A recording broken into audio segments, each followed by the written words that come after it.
Chapter 2. Ben. Ben looked at the invitation. Aunt Dotty had an obvious hand in it. She loved purple, and the invite was full of purple flowers on a delicate green vine on the expensive cream paper. The date registered in his brain with some surprise. Ben frowned. None of his cousins had told him they were engaged, let alone getting married. Gabe, Parker, and Marshall weren't even dating anyone as far as he knew. He set the invitation on top of the rest of the unopened mail as the phone rang. "Ben," automatically greeted Ben as he held his cell up to his ear. "I couldn't think of anyone else to call," came a tearful voice. "I'm so sorry." "It's okay, Kitty," replied Ben as he recognized her voice despite her distress. "What's going on?" She had a watery sigh. "It's just, I left my purse in the cab. Tristan and I got into a fight about whether to call this taxi service to try to get my purse back. Then Tristan left without paying for the meal because he was upset. Now the restaurant is threatening to call the police, and I have no money to pay the bill. I offered to do dishes, but they didn't take me seriously." Ben genuinely hated Tristan. He reined in any anger he felt toward the other man and softened his voice. "Could you put the manager on the phone?" "I'm so sorry, Ben. I didn't mean for this to happen," apologized Kitty again. She gulped and choked on a sob. "I thought he was going to ask me to marry him. Instead, he dumped me." Ben held back a curse. He couldn't think of a suitable reply. Thankfully, he didn't have to, as the manager came on the phone. Ben took down the address and promised he would be there shortly to settle the bill. Less than a half hour later, Ben was getting out of his prototype coupe convertible. It was a limited model which had certain self-driving capabilities not yet available to the general market. Ben made his living testing and creating at the cutting edge of technology. He entered the restaurant, the much-reputed Antonio's, meeting the manager at the front. "You're Mr. Ben Ramsley?" the man questioned, noting Ben's jeans, sneakers, and long-sleeved black tee, which sported a happy emoji on it. Thankfully, it was after hours in the fine dining establishment. Antonio's was a black tie sort of place, an expensive place, which was something Tristan would have known before sticking the bill to his minimum wage earning girlfriend, Kitty. Ben pulled out his wallet. Let them think whatever they wanted. He had been comfortably at home, working on a project. He rarely dressed up for anyone these days. He was a large guy, and comfort was his main priority in clothing. Picking out his gold credit card, he extended it to the man. "How much is the damage?" "800 and change." The man took the card. He had a huff of annoyance. She thought she could do dishes to work it off. $800, whistled Ben. "He had the lobster bisque," remarked the manager as he ran the card through the till, "and 2 bottles of red wine." Ben supposed he should be happy it was only 800. "He has horrible taste in wine." "Agreed," the manager muttered. He gave Ben back his credit card. "She's in the back." Ben followed the manager to the back seating area of the deserted restaurant. Kitty sat at a table, sniffling and pressing a tissue to her eyes. She wore a pretty white dress, which now had a red wine stain. "I'm so embarrassed," she whispered as he approached.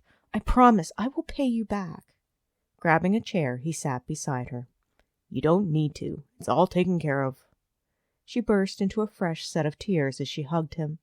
"I'm the worst friend ever." "Hey, that isn't fair," he remonstrated gently. "You're a good friend. You make sure I go to the gym. You've been trying to get me to eat healthy. You make me take breaks from work. You're a good friend, Kitty." "Since your brother died, someone should be taking care of you." She hiccuped and laid her head on his shoulder. "I just wanted you to stick around. You're my best guy friend." "Friends," echoed Ben, absently rubbing her back. "He broke up with me," murmured Kitty. Ben nodded. It was the 5th time Tristan had dumped Kitty. Knowing the pair, there would likely be a 6th. "He's getting married," she choked, her tears wetting his shirt. "He wanted to know if I thought she would like the ring. Tristan was seeing her the whole time he was going out with me." Ben muttered a word which would have had his mother ordering the nanny to soap his mouth when he was younger. Kitty gasped in surprise. He hardly ever swore. "Sorry, we should probably go." Kitty nodded, exhausted.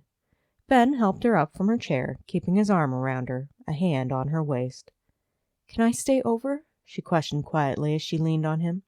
"Any time you want," he agreed. "You know that." "I'd rather not go home to my roommates who are going to be disappointed Tristan didn't pop the question to me," sighed Kitty. "I just can't face them right now." "Stay as long as you want," offered Ben.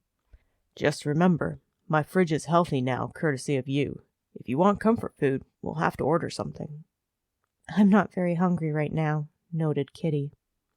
Ben got the door of the car for her, making sure her dress was fully in before shutting it.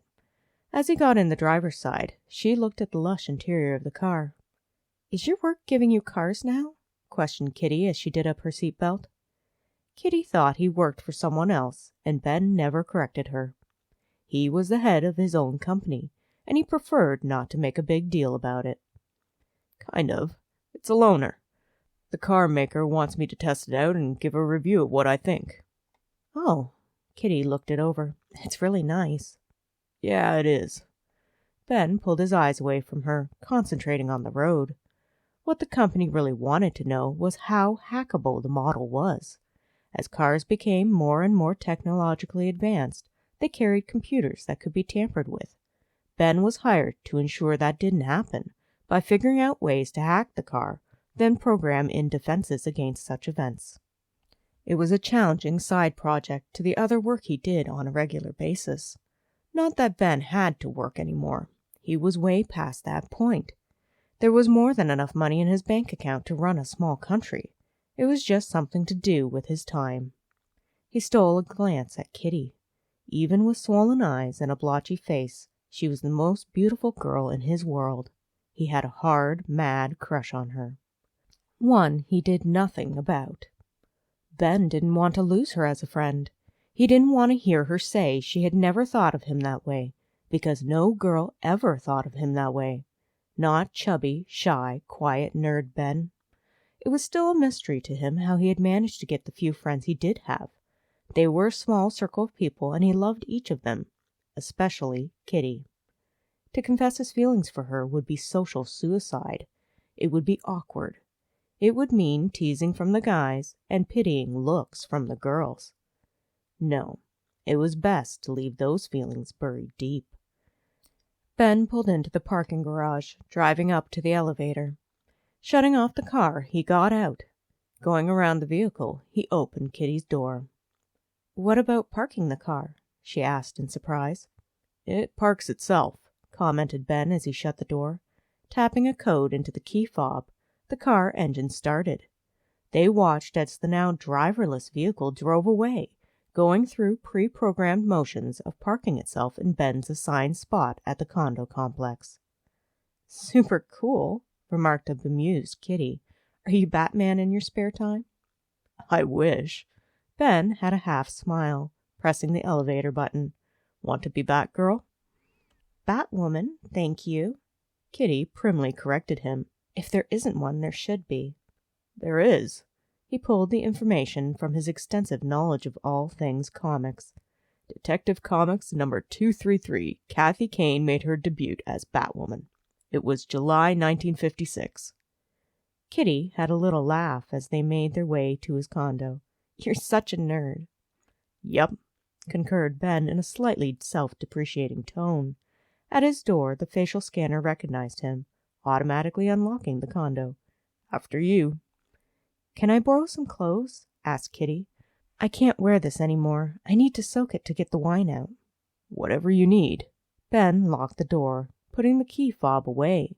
He made himself a fruit smoothie, giving Kitty some privacy while she changed into one of his tees and a pair of shorts with a drawstring. They would be far too big for her, but Kitty never seemed to mind the few occasions she had borrowed his clothes. Usually it was after one of her many breakups when she would stay over at his apartment to nurse her heart and ego for a few days. Splitting the smoothie, Ben knew Kitty would want some, despite what she said about not being hungry. He grabbed his laptop and got settled on the couch. Dressed in his clothes and having washed her face, Kitty put her hair in a messy bun as she went to the kitchen to snag the fruit smoothie he had left for her. On the way back, she snooped through his mail. CIA again? Just toss it, replied Ben. It's another recruitment letter. I got one from the NSA last week. And the FBI 2 weeks before, commented Kitty as she put the letter in the garbage. Do you ever think of taking one of them up on their offer? Nope. I like my life the way it is, replied Ben. He liked being close to Kitty. If he accepted a position with any of the agencies who kept hounding him to sign up with them, there was a good chance he might have to leave his friends behind. It didn't bear thinking about. You would probably make more money, mentioned Kitty as she tossed another recruitment letter into the trash. I think they just put you on their monthly mailing list. Ben seriously doubted any agency could afford to pay him what he was already drawing in each year right now, let alone what his investments were accumulating. I like my job. There's no reason to change. What's this? Kitty held up the wedding invitation, coming to join him on the couch. A wedding? Looks like it, Ben stated carefully. He hoped she wouldn't start crying again. The tissue box was in the bathroom. Kitty settled into the crook of his arm, leaning her head on his shoulder as she read over the invite. It's pretty soon. Have you sent the RSVP? It came today, explained Ben. I guess I'll just have to give Aunt Dottie a call so she knows I'm going. Who are you bringing with you? A curious Kitty asked as she sipped the smoothie. No one, I suppose. Ben stopped typing. I don't usually bring anyone to these sorts of things. Why not? She asked, tipping her head back to look at him. Ben shrugged, choosing not to reply. Truth was, he had never asked anyone. Ben never ventured against rejection when it came to girls. Taking risks in business, that was just business. Taking a risk in his personal life was off limits. Ben felt he was a coward in that respect. You should bring someone, mused Kitty. It's a +1 invitation to the wedding. Triple wedding, commented Ben. It's last minute for the holiday weekend. I'm sure no one would be available. I'm available, stated Kitty quietly. We could go and mock the bridesmaids' dresses together. I could be your wingman. Kitty. Ben began, uncertain of how to spare her feelings. He wondered what his family would say if he showed up with a girl on his arm. He wondered if she would change her mind before the event, and he would end up going solo anyways. Tristan and you just broke up. I would understand if you'd rather not go to a wedding. No, decided Kitty. Let's go to the wedding. It'll be fun. You and I can go as friends, and we'll have a great time. Friends, echoed Ben, not for the first time. He had a nod. Okay, if that's what you want. Cool. She leaned her head on his shoulder after grabbing the television remote. I will put the date on my calendar. I hope you enjoyed this chapter of The Wedding, Book 10 of the Ransley Brothers series. Look for the next chapter on YouTube. You can also find my books on Amazon, in paperback or ebook form, and soon The Wedding will also be available in Audible. Have a great day and happy listening!